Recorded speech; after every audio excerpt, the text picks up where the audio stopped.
মানুষ এই জায়গাটায় এসে ভুল করে, মনে করে যে তারে ভোট দেওয়ার লাভ কি, ভোটগুলা তো নষ্ট হবে। ভোট নষ্ট হয় না।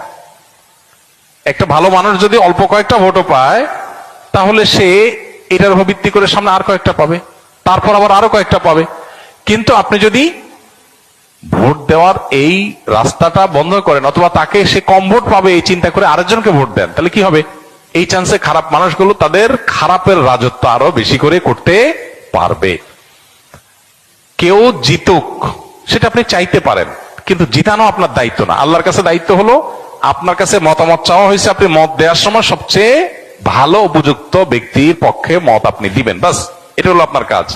যে লোককে ভোট দিলে আপনার ইমান, আমল, ইসলামের স্বার্থ, মুসলিম উম্মার স্বার্থ সংরক্ষিত হবে, আপনি বিশ্বাস করেন, সেটা যেন না হয়। আল্লাহর কাছে অনেক বড় একটা জবাবদিহিতার জায়গা। নবীজি বলেছেন, ইযা উসিদাল আমরু ইলা গায়রি আহলিহি ফান্তাজিরিস সাআ। অযোগ্য মানুষকে যখন কোন জায়গায় বসানো হবে, অপাত্রে যদি মানুষ তার মতামত দেয়, বা কোনো অযোগ্য মানুষকে যদি কোনো যোগ্য মানুষের চেয়ারে বসানো হয়, তাহলে কিয়ামতের অপেক্ষা করবা তোমরা। এটা কিয়ামতের আলামত। এই আলামত এখন চলে আসছে না, আসছে নাই? অতএব আমাদেরকে এখানে দায়িত্বশীলতার পরিচয় দিতে হবে। আল্লাহ বলেছেন, ইন্নাল্লাহা ইয়ামুরুকুম আন তুআদ্দুল আমানাতি ইলা আহলিহা। আল্লাহ তাআলা তোমাদের নির্দেশ করেছেন আমানত যথাস্থানে পৌঁছাও, অপাত্রে যেন আমানত না যায়। আল মুস্তাশারু মু'তামান।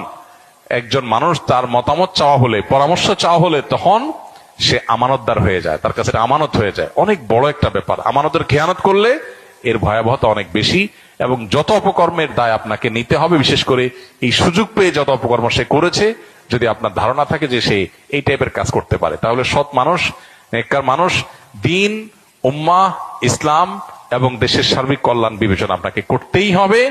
আমি যাকে ভোট দেবো সে জিতুক কি না জিতুক সেটা আমার বিষয় না, সে জিতবে কি জিতবে না এটা আমার বিষয় না। আমার দায়িত্ব আমার সিদ্ধান্তটা সঠিক জায়গায় দেওয়া, বাকি আল্লাহটা আল্লাহ দেখবেন। আল্লাহ